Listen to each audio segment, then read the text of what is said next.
Hello friends, शुरू करते हैं आज की हमारी कहानी दर्द से मोहब्बत तक का सफ़र भाग 7। साथ ही अगर कहानी पसंद आती है तो वीडियो को लाइक करें और मेरे चैनल ढेर सारी कहानियाँ को सब्सक्राइब करें। तो आइए शुरू करते हैं। अगले दिन काव्या की आंख सलोनी के कॉल से खुलती है। वो फ़ोन उठाती है और नींद में ही बोलती है, हेलो, गुड मॉर्निंग सोना दी। क्या बात, आज आप अभी तक उठे नहीं? तबीयत तो ठीक है ना आपकी? Good morning. एक ही सांस में सब कुछ पूछ लेगी क्या? पहले ये बता, तेरा कल फोन क्यों नहीं लग रहा था? तुझे पता है मैंने तुझे कितनी बार फोन किया कल? अरे दी, यहाँ थोड़ा नेटवर्क का इश्यू हो गया था, इसीलिए नहीं लगा होगा फोन। पहले आप ये बताओ, आपकी तबीयत तो ठीक है ना? मेरी तबीयत बिल्कुल ठीक है, तू टेंशन मत ले। झूठ, आपको सिर में दर्द हो रहा है ना? पक्का कोई स्ट्रेस लिया होगा। क्या दी, क्यों सोचते हो आप इतना? अच्छा सॉरी, तुझसे आज तक कुछ छुपा पाई हूँ जो आज छुपा पाती? हाँ, थोड़ा सिर में भारी भारी हो रहा है, पर तू टेंशन मत ले, मैं एक स्ट्रॉन्ग कॉफ़ी पीऊँगी तो ठीक हो जाऊँगी।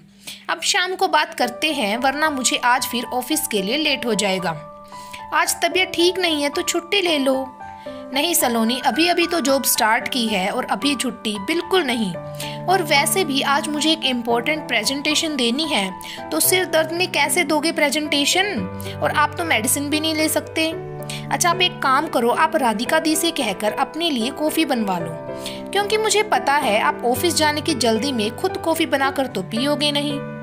राधिका तो कल रात ही चली गई थी, उसकी मम्मी की तबीयत थोड़ी खराब हो गई थी तो उसे रात को ही जाना पड़ा। मैं पक्का कॉफ़ी पी लूँगी और ज़्यादा स्ट्रेस भी नहीं लूँगी। चलो बाय, शाम को बात करते हैं। बाय दी, और अपना ध्यान रखना। ओके मेरी दादी अम्मा, तेरी बात कभी टाल सकती हूँ मैं?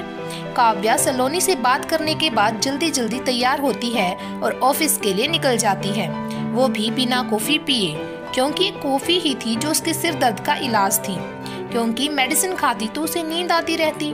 काव्या को ये दिक्कत थी कि अगर वो सिर दर्द में मेडिसिन ले लेती है तो उसे नींद आ जाती है, और आज तो उसका ऑफिस जाना भी जरूरी था, तो आज वो मेडिसिन ले भी नहीं सकती थी। काव्या ऑफिस पहुंचती है तो देखती है कि देव अभी तक ऑफिस नहीं पहुंचा था।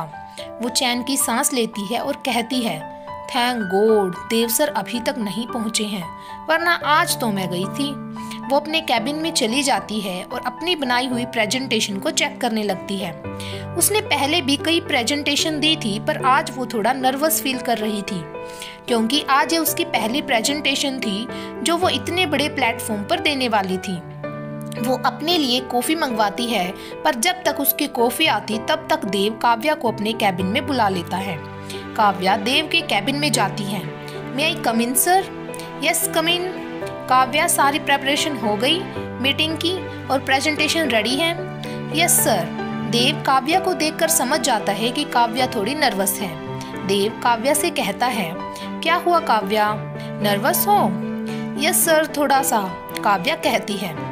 लो, तुम नर्वस क्यों हो रही हो? देखो काव्या, मुझे पता है तुम बहुत अच्छी तरह से सब संभाल लोगी, मुझे तुम पर पूरा ट्रस्ट है, पर सिर्फ मेरे तुम पर ट्रस्ट करने से कुछ नहीं होगा। जब तक तुम खुद पर ट्रस्ट नहीं करोगी कि तुम कर सकती हो, तब तक मैं तुम्हें कितना भी मोटिवेट कर लूँ, पर तुम कुछ नहीं कर पाओगी। तुम्हें अपने ऊपर खुद विश्वास करना होगा। Yes sir. अब देव को क्या पता था, इतना तो काव्या मीटिंग से परेशान नहीं थी जितना वो अपने सिर दर्द से परेशान थी। गुड, तो तुम्हें घबराने की या नर्वस होने की कोई जरूरत नहीं है, और तुम्हें इंसानों को ही तो प्रेजेंटेशन देनी है, जानवरों को थोड़े ही ना देनी है जो तुम्हें खा जाएंगे, जिनसे तुम घबरा रही हो। देव हंसते हुए कहता है। काव्या भी इसी बात पर हंस देती है। गुड, बस ऐसे ही हंसती रहो, तुम्हारा चेहरा हंसता हुआ ही अच्छा लगता है। अच्छा चलो अब निकलते हैं, वरना वहाँ पहुँचने में लेट हो जाएंगे। वैसे भी मीटिंग की लोकेशन सिटी से बाहर है, तुम जल्दी से सारी फाइल्स लेकर नीचे आओ, मैं तुम्हारा नीचे ही वेट कर रहा हूँ। Okay sir. काव्या अपने कैबिन से प्रोजेक्ट रिलेटेड सारी फाइल्स और अपना लैपटॉप लेकर नीचे पहुँचती है और दोनों मीटिंग के लिए निकल जाते हैं।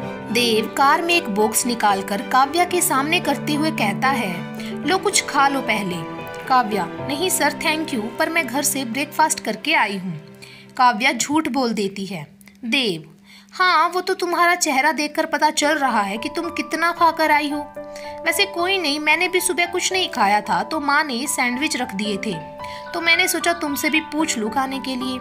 पर तुम्हारी इच्छा, अगर तुम नहीं खाना चाहती हो तो। काव्या को भूख तो लगी थी क्योंकि जल्दी जल्दी में घर से कुछ भी खाकर नहीं आई थी। वो एक सैंडविच उठा लेती है। काव्या देव को बहुत ध्यान से देख रही थी। उसके वो उड़ते बाल, भूरी आंखें और मासूम सा चेहरा, पर कुछ तो था उसकी आंखों में जो काव्या को अपना सा लग रहा था। अब ये दर्द का रिश्ता था या कुछ और, कह नहीं सकते, पर ऐसा काव्या के साथ पहली बार हुआ था कि सलोनी के अलावा ऐसा कोई और भी था जो उसके कहे बगैर उसकी तकलीफ को समझ रहा था। तभी देव काव्या के सामने चुटकी बजाते हुए कहता है, हेलो मैडम, कहाँ खो गई? काव्या सकपकाते हुए कहती है, नहीं, कहीं नहीं सर। देव, अच्छा ये सब छोड़ो, ये इनविटेशन कार्ड तुम्हारे लिए। कल माँ और पापा की मैरिज एनिवर्सरी है। वैसे पापा तुम्हें खुद इनवाइट करना चाहते थे पर वो थोड़ा बिजी थे, तो उन्होंने मुझे तुम्हें इनवाइट करने के लिए कह दिया। काव्या, पर सर मैं कैसे आ सकती हूँ? देव, इतनी टेंशन मत लो, सिर्फ तुम ही नहीं पूरा ऑफिस आ रहा है, क्योंकि पार्टी एम्प्लॉयज के लिए भी है। काव्या, ओके सर, मैं पूरी कोशिश करूंगी आने की। देव, एज यू विश। मगर देव तो यही चाहता था कि काव्या पार्टी में जरूर आए, जिससे उसे काव्या के साथ थोड़ा और टाइम स्पेंड करने को मिल जाए। इसके बाद दोनों के बीच कोई बात नहीं होती। कार में सिर्फ खामोशी छाई रहती है। काव्या के सिर में फिर से दर्द होने लगता है। वो सिर गाड़ी की सीट पर लगा लेती है। देव काव्या को देखता है तो सोचता है शायद स्ट्रेस होगा, इसीलिए रिलैक्स करना चाह रही है।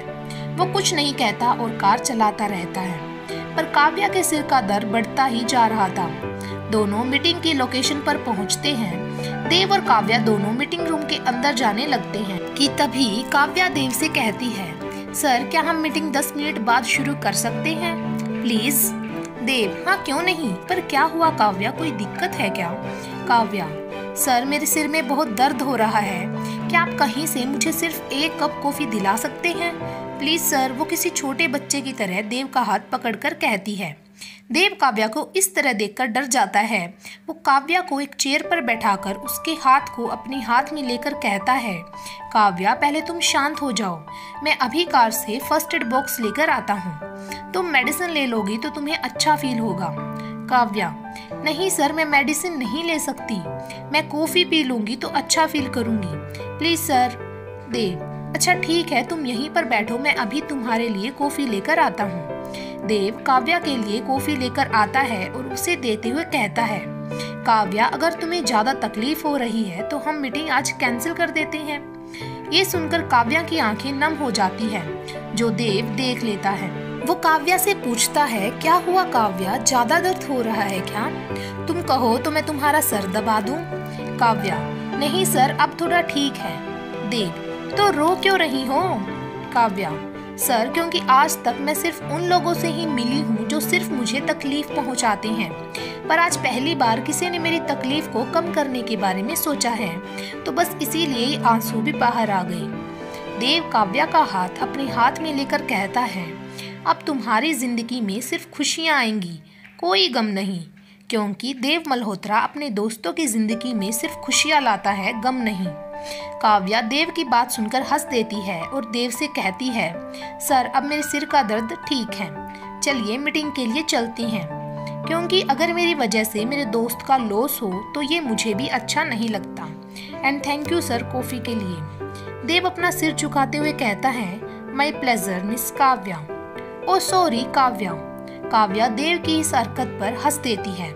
देव अपने मन में सोचता है, तुम्हारे चेहरे पर इस हंसी के लिए तो मैं कुछ भी कर सकता हूँ। तुमको दर्द में देखकर मुझे क्यों इतनी तकलीफ होती है मुझे नहीं पता, पर मैं तुम्हें दर्द में नहीं देख सकता। दोनों मीटिंग के लिए चले जाते हैं। काव्या बहुत अच्छे से प्रेजेंटेशन देती है और उनको ये प्रोजेक्ट मिल भी जाता है। काव्या, कांग्रेचुलेशन सर, हमको ये प्रोजेक्ट मिल गया। Dev, congratulations and thank you Kavya, अगर तुम इतनी अच्छी तरह सब कुछ प्रेजेंट नहीं करती तो हमें ये प्रोजेक्ट नहीं मिल पाता। तो अब चलते हैं, वरना घर पहुंचते पहुंचते देर हो जाएगी। और दोनों कार में बैठकर घर के लिए निकल पड़ते हैं। देव काव्या से कहता है, अब तुम्हारे सिर का दर्द कैसा है? और तुम कह रही थी कि तुम सिर दर्द में मेडिसिन नहीं ले सकती, ऐसा क्यों? काव्या, अब पहले से ठीक है और मेडिसिन मैं इसलिए नहीं ले सकती क्योंकि अगर मैं सिर दर्द में मेडिसिन ले लेती हूँ तो मुझे नींद आ जाती है, इसीलिए मैं कॉफ़ी पी लेती हूँ, उससे मुझे सिर दर्द में आराम आ जाता है। देव, तो तुमने डॉक्टर को क्यों नहीं दिखाया? काव्या, डॉक्टर को दिखाया है, वो बस जब भी जाओ दवाइयाँ दे देता है और कुछ नहीं, और वैसे भी जब कभी मैं ज़्यादा स्ट्रेस ले लेती हूँ तब दर्द बढ़ जाता है। देव, हाँ वो तो दिख ही रहा था उस वक्त तुम्हारे चेहरे पर कि तुम्हें कितना दर्द हो रहा है, और इतनी ज़्यादा कॉफ़ी भी सेहत के लिए अच्छी नहीं होती। काव्या, जानती हूँ सर, पर क्या करूँ, जब मेडिसिन नहीं ले पाती तो कॉफ़ी का ही सहारा लेना पड़ता है, वरना काम कैसे कर पाऊंगी? और आप जैसे बॉस हर जगह थोड़ी ना मिल सकते हैं जो सिर्फ एक एम्प्लॉय की सिरदर्द की वजह से मीटिंग कैंसिल करने को भी तैयार हो जाए। इतना कहकर काव्या हंसने लगती है। देव, अच्छा तो तुम मेरा मजाक उड़ा रही हो? और एक बात बता दूं कि ट्यूबलाइट लेकर भी ढूंढोगी तब भी मेरे जैसा इंसान पूरी दुनिया में नहीं मिलेगा। देव अपनी आंखें उचकाते हुए कहता है। फिर दोनों हंसने लगते हैं। आगे देव को एक ढाबा दिखता है तो वो काव्या से बोलता है, चलो आज तुम्हें मैं चाय पिलाता हूँ, तुम कॉफ़ी पीना भूल जाओगी। काव्या, सर मुझे चाय भी उतनी ही पसंद है जितनी कि आपको, कॉफ़ी तो बस सर दर्द दूर करने के लिए पीती हूँ और अब वो ऐसी आदत बन गई है कि उसे चाह कर भी नहीं छोड़ सकती। देव, ओके ओके, इसमें गुस्सा होने की कोई बात नहीं है, मैं मान जाता हूँ कि तुम्हें चाय भी बहुत पसंद है, तो चलें फिर एक एक कप चाय हो जाए। मिस काव्या? काव्या हंसते हुए कहती है, बिल्कुल मिस्टर अकड़ू। देव, मिस्टर अकड़ू? पर अब ये क्यों? काव्या, जब जब आप मुझे ये मिस काव्या कहेंगे मैं आपको मिस्टर अकड़ू ही कहूंगी। देव हंसते हुए कहता है, बिल्कुल जैसे आपकी मर्जी मिस काव्या। देव अपनी गाड़ी साइड में लगा लेता है और अपने और काव्या के लिए चाय लेने चला जाता है। देव अपने और काव्या के लिए चाय लेकर आता है तो काव्या सामने खेल रहे बच्चे को बहुत ध्यान से देख रही थी। तो देव काव्या को चाय देते हुए पूछता है, क्या हुआ काव्या, इतनी ध्यान से क्या देख रही हो? काव्या देव को सामने की तरफ दिखाते हुए कहती है, सर आप उन बच्चों को देख रहे हो, कितने खुश हैं ना वो। देव, हाँ तो बचपन में तो हर कोई खुश रहता है। काव्या, नहीं सर, हर कोई खुश नहीं रहता। वो देव को सामने ढाबे पर काम करते हुए एक बच्चे को दिखाती है। देखिए सर, इस ढाबे में काम करने वाले बच्चे में और जो खुश होकर खेल रहे हैं उन बच्चों में बहुत फर्क है। खेलने का और खुश रहने का हक तो उसे भी है ना सर, पर अपने घर की जिम्मेदारियों ने उसे अभी से बड़ा कर दिया है। पता है सर, इंसान की जिंदगी का सबसे खूबसूरत सफर उसका बचपन होता है, क्योंकि बचपन में वो बेपरवाह होता है, वो हमेशा खुश रहता है, उसे खुश रहने के लिए किसी वजह की जरूरत नहीं होती। पर बड़े होने पर हमें कुछ भी करने के लिए वजह की जरूरत होती है, पर बचपन में ऐसा नहीं होता, हमें कुछ भी करने के लिए सोचना पड़ता है। पर इन बच्चों के साथ ऐसा नहीं है, ये जो भी करेंगे अपनी खुशी के लिए करेंगे, किसी के दबाव में आकर नहीं करेंगे। पर हम कुछ भी करेंगे तो एक बात तो ये जरूर सोचेंगे कि सामने वाला हमारे बारे में क्या सोचेगा। चाहे हम कितना भी अपने आप को मॉडर्न दिखा लें, पर कुछ भी करने से पहले हमारे दिमाग में एक बार ये ख्याल जरूर आएगा कि लोग क्या कहेंगे। फिर चाहे हम उनकी ना सुने, पर एक बार ख्याल तो जरूर आएगा ना सर। पर इन बच्चों के साथ ऐसा नहीं है, इसीलिए मैं अवेयरनेस बनाना चाहती हूँ जिससे कि किसी भी बच्चे का बचपन खराब ना हो, क्योंकि बचपन खराब होना क्या होता है ये मैं अच्छे से जानती हूँ। वो खुल के हंसे, उनकी हंसी कोई भी ना छीन पाए, उनका बचपन उनके लिए यादगार रहे। अगर किसी बच्चे का बचपन खराब हो जाता है तो शायद उसकी जिंदगी का एक खूबसूरत सफर खराब हो जाता है। मैंने बहुत से बच्चों का ये खूबसूरत सफर खराब होते देखा है और अब मैं यही कोशिश करूंगी कि किसी का भी ये सफर खराब ना हो, उनके लिए हमेशा यादगार रहे। मेरे पापा का भी यही ख्वाब था। इतना कहकर काव्या की आंखें नम हो जाती हैं। Dev, thank you Kavya. Kavya, thank you, पर ये किस लिए सर? देव, मुझे अपने इस खूबसूरत से ख्वाब में शामिल करने के लिए, क्योंकि शायद मैंने जिंदगी को इस तरह से देखा ही नहीं था, तो मुझे एक नया नजरिया देने के लिए थैंक यू तो बनता है ना। काव्या, नहीं सर, थैंक यू तो मुझे आपको कहना चाहिए। अगर आप लोग नहीं होते तो मेरा ये ख्वाब शायद ख्वाब ही रह जाता। देव, अच्छा ठीक है, अब थैंक यू कहना पूरा हो गया हो तो घर के लिए निकलें। तुम कार में बैठो, मैं चाय के लिए पैसे देकर आता हूँ। काव्या कार में जाकर बैठ जाती है और सोचती है, देव सर आप चाहे कितना भी खुश होने का नाटक कर लें, पर मुझे इतना तो समझ आ गया है कि आपके अंदर भी एक तूफान है जिसको आपने सिर्फ अपने अंदर ही समेटा है। मैं कोशिश करूंगी कि आपके अंदर तूफान को शांत कर सकूं, क्योंकि आप मेरे लिए इतना कर रही हैं तो दोस्त होने के नाते मेरा भी इतना तो फर्ज बनता है ना। आगे की कहानी आपको मिलेगी भाग नंबर 8 में। तब तक के लिए हमसे जुड़े रहें और ऐसे ही प्यार बनाए रखें। धन्यवाद।